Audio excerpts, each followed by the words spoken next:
इन अधिकारी कर्मचारियों का दायित्व था कि इन सभी बकायेदार परिसरों का भौतिक सत्यापन कर लंबे समय से बंद पड़े कनेक्शनों एवं उन क्षतिग्रस्त परिसरों जिन पर की नए निर्माण होकर नवीन भवन अथवा मार्केट बन गए हैं उनमें पुराने कनेक्शनों को अपने लेजरों में बंद होने की तिथि से स्थायी रूप से विच्छेदित कर प्रकल्पित बकायेदारी को समाप्त करते, लेकिन अवांछित लाभ रिश्वत की पूर्ति न होने पिछले 14 साल में ऐसे कनेक्शनों को चिन्हित कर उनमें फर्जी बकायेदारी को समाप्त करने की कोई कार्यवाही नहीं की गई। कांग्रेस पार्टी द्वारा विद्युत विभाग में बकायदा वसूल करने के पुराने एवं नए आदेशों की जानकारी की गई, तब चौंकाने वाली जानकारी सामने आई कि बकायेदार उपभोक्ताओं से बिल वसूल करने एवं एक निर्धारित समयावधि बाद बिल जमा न करने वाले उपभोक्ताओं के बिलों के निस्तारण हेतु पूर्ववर्ती परिसर के विद्युत सप्लाई उपभोक्ता नियमावली 1984 के अंतर्गत 16 अप्रैल -1994 को निर्गत किए गए आदेश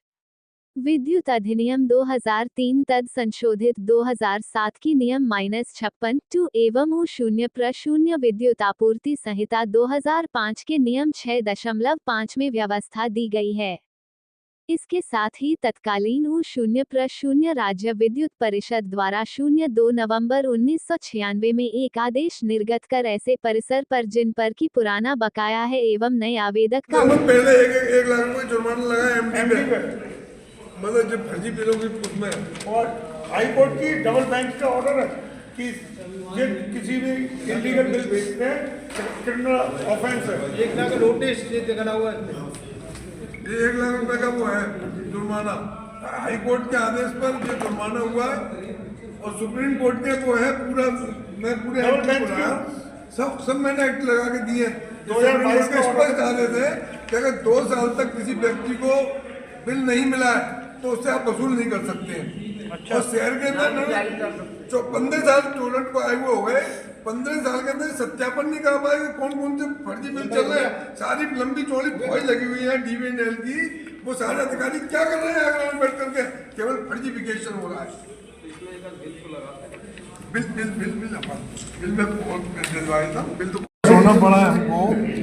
ये जिस तरीके से DVNL और टोरेंट पावर ने आगरा के नागरिकों पर उत्पीड़न का जो चलाया है और जिस तरीके से उन्होंने फर्जी नोटिस भेजे हैं, उसको लेकर के यहाँ कांग्रेस के लोग चिंतित हैं, क्योंकि शहर के लोग, पुराने शहर के रहने वाले लोग जिस तरीके से आज इसका उत्पीड़न हो रहा है इन बिलों के माध्यम से, उसको लेकर के हम लोग यहाँ बैठे हैं कि लोग फर्जी बिलों के माध्यम से उनसे उगाही करने का प्रयास किया जा रहा है।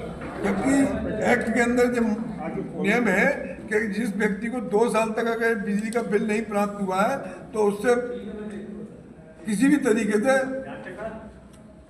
वसूली नहीं की जा सकती।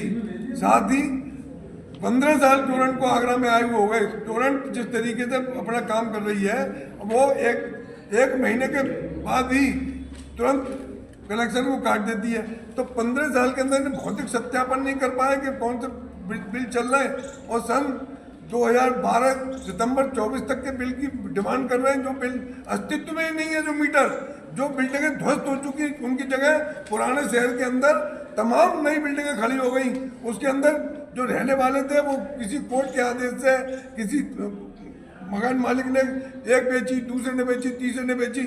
उनके जाने के बाद आज जिस तरीके से उन लोगों को उत्पीड़न किया जा रहा है, उसको लेकर के कांग्रेस पार्टी चिंतित है। और उसी चिंता को लेकर के कांग्रेस पार्टी ने यहाँ आप सभी के माध्यम से इस बात को उठाने का प्रयास किया जा रहा है कि ये बिलों को वापस किया जाए, और सही अगर बिल है तो उनके कब तक के बिल उनको जारी किए गए, उनकी क्या स्थिति है, उसका भौतिक सत्यापन कराए, उसके बाद ही कोई वसूली की बात करे, वरना कांग्रेस जनों को आंदोलन के लिए बाध्य होना पड़ेगा। ये पर्चा किस तरह से आज टोरंटो पार्लर के खिलाफ कांग्रेस पार्टियों ने आज प्रेस वार्ता रखी? प्रेस वार्ता कांग्रेस के सीनियर लीडर बैठे हैं। इस बात को लेकर चिंता व्यक्त की है कि जो टोरेंट पावर और BVL दोनों मिलकर के खुली लूट कर रहे हैं। आप कनेक्शन लेने जाइए तो वो कहेंगे कि आपके पास पुराना बिल बाकी है, इस पर कनेक्शन नहीं मिलेगा। और वो व्यक्ति अगर वहाँ BVL जाता है तो वहाँ कोई सुनवाई नहीं होती। पीडीसी जिन कनेक्शनों में पीडीसी हो चुके हैं, जिनकी रसीद है, वो कहते हैं फर्जी है। अब आप बताइए फर्जी रसीद कैसे हो सकती है? फर्जी है तो उसका मुकदमा क्यों नहीं लिखाया आपने? फिर उसके बाद उनके दलाल जो हैं वो बैठे हुए हैं, वो सेटिंग कर लेते हैं, फैक्स भेज देते हैं कि आप उनका बिल जो है चुकता हो गया, आप उनको कनेक्शन दे दीजिए। तो आप बताइए कि बिना पेमेंट किए, बिना रसीद काटे उन्हीं के दलाल उनको फिर कनेक्शन दिलवा देते हैं। तो ये दुर्भाग्य चल रहा है और इसको लेकर के कांग्रेस बहुत चिंतित है। हमारे पास तमाम साथियों की शिकायतें आई हैं और मैं खुद भी पीड़ित हूँ कि मैंने एक मकान खरीदा, मैंने उसका कनेक्शन मांगा, टोरेंट ने मुझे कनेक्शन नहीं दिया। मुझे कहा 2,47,000 का इस पर बिल बाकी है। मैंने जब डिवीजन के अधिकारियों से संपर्क किया और उनको दिखाई कि भाई ये मैंने जब मकान खरीदा था, मैंने पीटीसी रसीद मेरे पास है। उन्होंने कहा ये तो फर्जी है, इसके खिलाफ तो मुकदमा लिखाएंगे, लेकिन आज से कोई मुकदमा नहीं लिखाया। मैंने जब किसी वहाँ बैठे दलाल ने मुझसे संपर्क किया, मैंने उनसे बात की तो उन्होंने कहा भाई से कुछ सेवा कर दो, हम इसको खत्म करा देंगे और आपको फैक्स वहाँ भिजवा देंगे। और वही हुआ, मैंने उसकी व्यवस्था करवाई तो उन्होंने उसका फैक्स वहाँ भेज दिया, जबकि कोई रसीद नहीं काटी और फिर मुझे कनेक्शन दिया गया। तो इस तरह की धांधली जो हो रही है, शहर में लूट हो रही है, हमारी जो सरकारें बैठी हैं वो कतई ध्यान नहीं दे रही है, जनता परेशान है। हमारी कांग्रेस के सभी साथियों की मांग है कि इसको या तो बंद करें वरना जन आंदोलन करके अधिकारियों को निर्धारण करेंगे। पुलिस प्रशासन में इनकी सब पूरी तरह से सपोर्ट करी जाती है। नहीं, दुर्भाग्य की बात यह कि पुलिस की वर्दी पहन करके आप बताइए, ये तो कानून का खुला मजाक है, धज्जियां उड़ा रही है कानून की। IPS कानून में इस तरह का कहीं एक्ट नहीं है कि आम आदमी जो पुलिस की वर्दी पहने, और अगर पहनता है तो उसके खिलाफ FIR होनी चाहिए। लेकिन उनके जो गुंडे हैं वो पुलिस की वर्दी में आते हैं और लोगों से वसूली करके ले जाते हैं यार, वो डराते धमकाते हैं। तो ये करते बंद किए जाएं, वरना कांग्रेस कमेटी इस आंदोलन को जन आंदोलन बनाएगी, कोर्ट में जाएंगे लेकिन जनता को लुटने नहीं देंगे। ये वो फोटो वायरल हुआ है टोरंटो की ऑफिस में एक पुलिस कर्मी की जो वर्दी पहने हुए, क्या कांग्रेस पार्टी इसके लिए क्या करेगी? नहीं, या तो हमने ये कहा है कि या तो अधिकारी इसको संज्ञान में लें और उसके खिलाफ कार्रवाई करें। अगर वो कार्रवाई नहीं करते हैं तो हम आंदोलन के माध्यम से इनको परेशान करेंगे। अगर फिर भी नहीं करते हैं तो हम लोग कोर्ट के माध्यम से कोर्ट में जाएंगे और उसके खिलाफ कार्रवाई हो, जनता को राहत मिले। टोरंट को लेके उस संबंध में हम लोग ये कहना चाहते हैं कि टोरंट की लूट जो आगरा में हो रही है, एक कितनी बड़ी घटना हुई है जिसमें आगरा प्रशासन अभी तक कुछ नहीं बोला कि वो अपने लोगों को पुलिस की वर्दी पहना के और वसूली के लिए निकल पड़े। कोई मुकदमा नहीं उन लोगों पे, जबकि एक आदमी अगर वर्दी पहन के कहीं मिल जाता है तो आप देख रहे होगे पूरे अखबार में उसकी फोटो आती है।